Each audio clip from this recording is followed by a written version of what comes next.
Don Quixote. Chapter 31. All that is not unsatisfactory to me, said Don Quixote. Go on, thou didst reach her, and what was that queen of beauty doing? Surely thou didst find her stringing pearls, or embroidering some device in gold thread for this her enslaved knight. I did not, said Sancho, but I found her winnowing 2 bushels of wheat in the yard of her house. Then depend upon it, said Don Quixote, the grains of that wheat were pearls when touched by her hands. And didst thou look, friend? Was it white wheat? Or brown? It was neither but red, said Sancho. Then I promise thee, said Don Quixote, that winnowed by her hands beyond a doubt the bread it made was of the whitest. But go on, when thou gavest her my letter, did she kiss it? Did she place it on her head? Did she perform any ceremony befitting it, or what did she do? When I went to give it to her, replied Sancho, she was hard at it, swaying from side to side with a lot of wheat she had in the sieve, and she said to me, lay the letter, friend, on the top of that sack, for I cannot read it until I have done sifting all this. Discreet lady, said Don Quixote, that was in order to read it at her leisure and enjoy it. Proceed, Sancho. While she was engaged in her occupation, what converse did she hold with thee? What did she ask about me, and what answer didst thou give? Make haste, tell me all, and let not an atom be left behind in the ink bottle. She asked me nothing, said Sancho, but I told her how your worship was left doing penance in her service, naked from the waist up, in among these mountains, like a savage, sleeping on the ground, not eating bread off a tablecloth nor combing your beard, weeping and cursing your fortune. In saying I cursed my fortune thou saidst wrong, said Don Quixote, for rather do I bless it, and shall bless it all the days of my life for having made me worthy of aspiring to love so lofty a lady as Dulcinea del Toboso. And so lofty she is, said Sancho, that she overtops me by more than a hand's breadth. What, Sancho, said Don Quixote, didst thou measure with her? I measured in this way, said Sancho, going to help her to put a sack of wheat on the back of an ass. We came so close together that I could see she stood more than a good palm over me. Well, said Don Quixote, and doth she not of a truth accompany and adorn this greatness with 1,000,000,000 charms of mind? But one thing thou wilt not deny, Sancho, when thou camest close to her didst thou not perceive a Sabaean odor, an aromatic fragrance, I know not what delicious that I cannot find a name for, I mean a redolence, an exhalation, as if thou wert in the shop of some dainty glover. All I can say is, said Sancho, that I did perceive a little odor, something goaty. It must have been that she was all in a sweat with hard work. It could not be that, said Don Quixote, but thou must have been suffering from cold in the head, or must have smelt thyself, for I know well what would be the scent of that rose among thorns, that lily of the field, that dissolved amber. Maybe so, replied Sancho, there often comes from myself that same odor, which then seemed to me to come from her grace the lady Dulcinea, but that's no wonder, for one devil is like another. Well then, continued Don Quixote, now she has done sifting the corn and sent it to the mill, what did she do when she read the letter? As for the letter, said Sancho, she did not read it, for she said she could neither read nor write. Instead of that she tore it up into small pieces, saying that she did not want to let anyone read it lest her secrets should become known in the village, and that what I had told her by word of mouth about the love your worship bore her, and the extraordinary penance you were doing for her sake, was enough. And, to make an end of it, she told me to tell your worship that she kissed your hands, and that she had a greater desire to see you than to write to you, and that therefore she entreated and commanded you, on sight of this present, to come out of these thickets, and to have done with carrying on absurdities, and to set out at once for El Toboso, unless something else of greater importance should happen. For she had a great desire to see your worship. She laughed greatly when I told her how your worship was called the Knight of the Rueful Countenance. I asked her if that Biscayan the other day had been there, and she told me he had, and that he was an honest fellow. I asked her too about the galley slaves, but she said she had not seen any as yet. So far all goes well, said Don Quixote, but tell me what jewel was it that she gave thee on taking thy leave, in return for thy tidings of me? For it is a usual and ancient custom with knights and ladies errant to give the squires, damsels, or dwarfs who bring tidings of their ladies to the knights, or of their knights to the ladies, some rich jewel as a guerdon for good news, and acknowledgment of the message. That is very likely, said Sancho, and a good custom it was to my mind. But that must have been in days gone by, for now it would seem to be the custom only to give a piece of bread and cheese, because that was what my lady Dulcinea gave me over the top of the yard wall when I took leave of her, and more by token. It was sheep's milk cheese.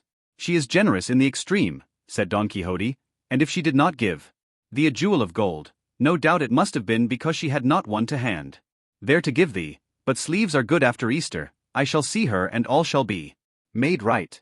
But knowest thou what amazes me, Sancho? It seems to me thou must have gone and come through the air, for thou hast taken but little more than 3 days to go to El Toboso and return, though it is more than 30 leagues from here to there. From which I am inclined to think that the sage magician who is my friend, and watches over my interests, for of necessity there is and must be one, or else I should not be a right knight-errant, that this same, I say, must have helped thee to travel without thy knowledge, for some of these sages will catch up a knight-errant sleeping in his bed, and without his knowing how or in what way it happened, he wakes up the next day more than 1,000 leagues away from the place where he went to sleep. And if it were not for this, knights-errant would not be able to give aid to one another in peril, as they do at every turn. 4. A knight, maybe, is fighting in the mountains of Armenia with some dragon, or fierce serpent, or another knight, and gets the worst of the battle, and is at the point of death. But when he least looks for it, there appears over against him on a cloud or chariot of fire, another knight, a friend of his, who just before had been in England, and who takes his part, and delivers him from death, and at night he finds himself in his own quarters supping very much to his satisfaction, and yet from one place to the other will have been 2,000 or 3,000 leagues. And all this is done by the craft and skill of the sage enchanters who take care of those valiant knights, so that, friend Sancho, I find no difficulty in believing that thou mayest have gone from this place to El Toboso and returned in such a short time, since, as I have said, some friendly sage must have carried thee through the air, without thee perceiving it. That must have been it, said Sancho, for indeed Rocinante went like a gypsy's ass with quicksilver in his ears. Quicksilver, said Don Quixote, I and what is more, a legion of devils. Folk that can travel and make others travel without being weary, exactly as the whim seizes them. But putting this aside, what thinkest thou I ought to do about my lady's command to go and see her? For though I feel that I am bound to obey her mandate, I feel too that I am debarred by the boon I have accorded to the princess that accompanies us, and the law of chivalry compels me to have regard for my word in preference to my inclination. On the one hand the desire to see my lady pursues and harasses me, on the other my solemn promise and the glory I shall win in this enterprise urge and call me, but what I think I shall do is to travel with all speed and reach quickly the place where this giant is, and on my arrival I shall cut off his head, and establish the princess peacefully in her realm, and forthwith I shall return to behold the light that lightens my senses, to whom I shall make such excuses that she will be led to approve of my delay, for she will see that it entirely tends to increase her glory and fame, for all that I have won, am winning, or shall win by arms in this life, comes to me of the favor she extends to me, and because I am hers. Ah, what a sad state your worship's brains are in, said Sancho. Tell me, Señor, do you mean to travel all that way for nothing, and to let slip and lose so rich and great a match as this, where they give as a portion a kingdom that in sober truth I have heard say is more than 20,000 leagues roundabout, and abounds with all things necessary to support human life, and is bigger than Portugal and Castile put together? Peace, for the love of God. Blush for what you have said, and take my advice, and forgive me, and marry at once in the first village where there is a curate. If not, here is our licentiate who will do the business beautifully. Remember, I am old enough to give advice, and this I am giving comes pat to the purpose, for a sparrow in the hand is better than a vulture on the wing, and he who has the good to his hand and chooses the bad, that the good he complains of may not come to him.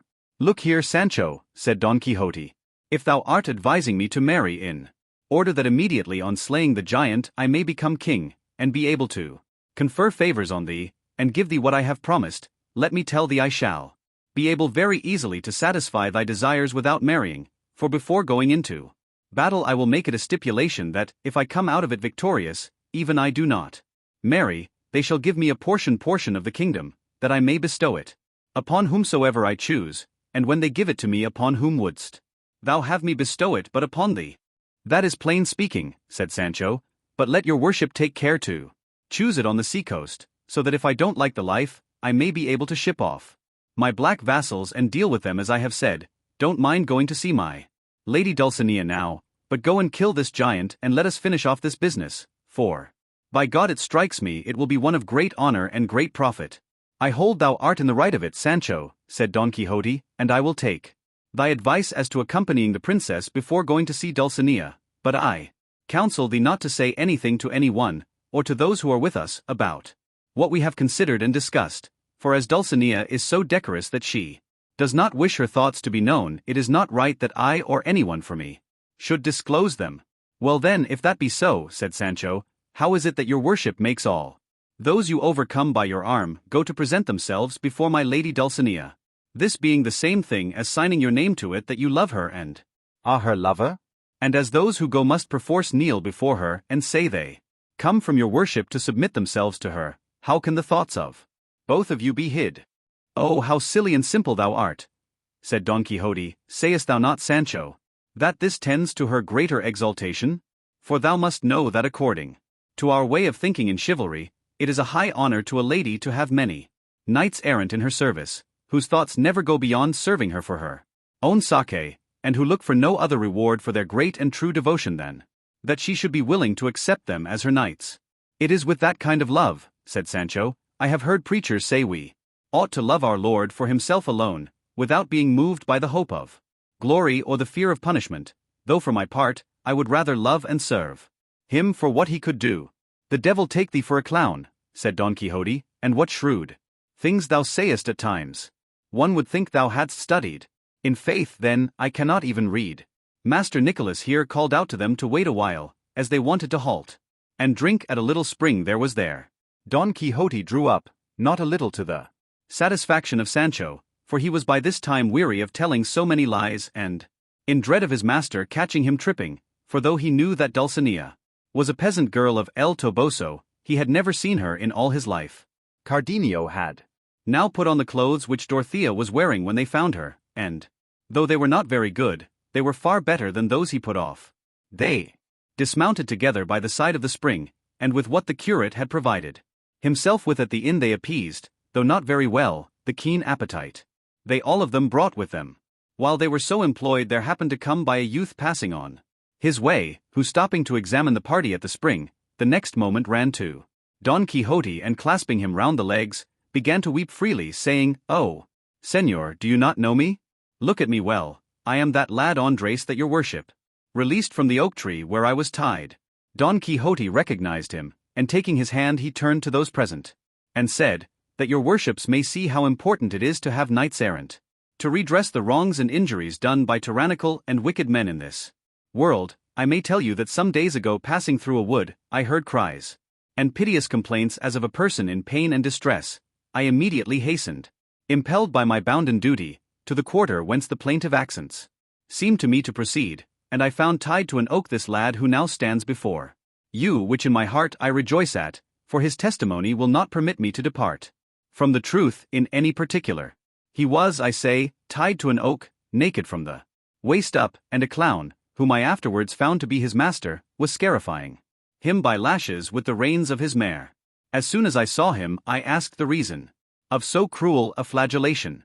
The boor replied that he was flogging him because he was his servant, and because of carelessness that proceeded rather from dishonesty than stupidity, on which this boy said, "Señor, he flogs me only because I ask for my wages." The master made I know not what speeches and explanations, which, though I listened to them, I did not accept. In short, I compelled the clown to unbind him, and to swear he would take him with him, and pay him real by real and perfumed into the bargain. Is not all this true, Andres my son? Didst thou not mark with what authority I commanded him, and with what humility he promised to do all I enjoined, specified, and required of him? Answer without hesitation. Tell these gentlemen what took place, that they may see that it is as great an advantage as I say to have knights errant abroad. All that your worship has said is quite true, answered the lad, but the end of the business turned out just the opposite of what your worship supposes. How? The opposite, said Don Quixote. Did not the clown pay thee then? Not only did he not pay me, replied the lad, but as soon as your worship had passed out of the wood and we were alone, he tied me up again to the same oak and gave me a fresh flogging, that left me like a flayed Saint Bartholomew. And every stroke he gave me he followed up with some jest or jibe about having made a fool of your worship, and but for the pain I was suffering I should have laughed at the things he said.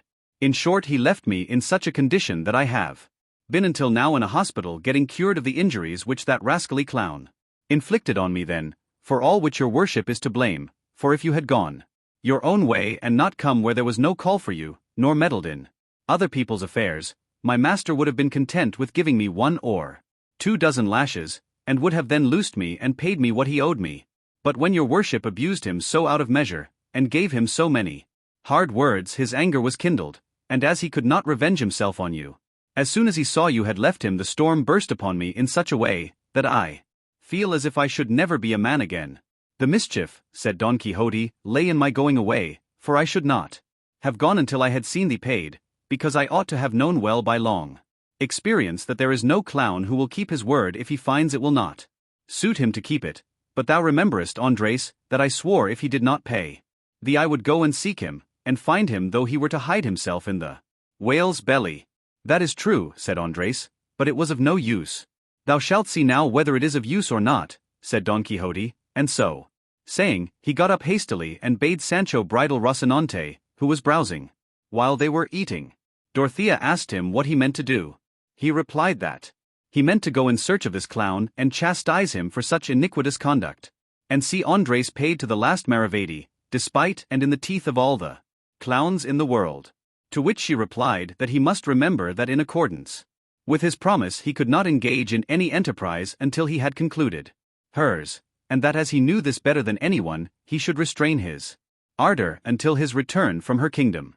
That is true, said Don Quixote, and Andres must have patience until my return. As you say, Senora, but I once more swear and promise not to stop until I have seen him avenged and paid. I have no faith in those oaths, said Andres. I would rather have now something to help me to get to Seville than all the revenges in the world. If you have here anything to eat that I can take with me, give it me, and God be with your worship and all knights errant, and may their errands turn out as well for themselves as they have for me. Sancho took out from his store a piece of bread and another of cheese, and giving them to the lad he said, Here, take this, brother Andres, for we have all of us a share in your misfortune. Why, what share have you got? This share of bread and cheese I am giving you, answered Sancho, and God knows whether I shall feel the want of it myself or not, for I would have you know, friend, that we squires to knights errant have to bear a great deal of hunger, and hard fortune, and even other things more easily felt than told. Andres seized his bread and cheese, and seeing that nobody gave him anything more, bent his head, and took hold of the road, as the saying is. However, before leaving he said, For the love of God, Sir Knight Errant, if you ever meet me again, though you may see them cutting me to pieces, give me no aid or succor, but leave me to my misfortune, which will not be so great but that a greater will come to me by being helped by your worship, on whom and all the knights errant that have ever been born God send his curse. Don Quixote was getting up to chastise him, but he took to his heels at such a pace that no one attempted to follow him, and mightily chapfallen was Don Quixote at Andres' story, and the others had to take great care to restrain their laughter, so as not to put him entirely out of countenance.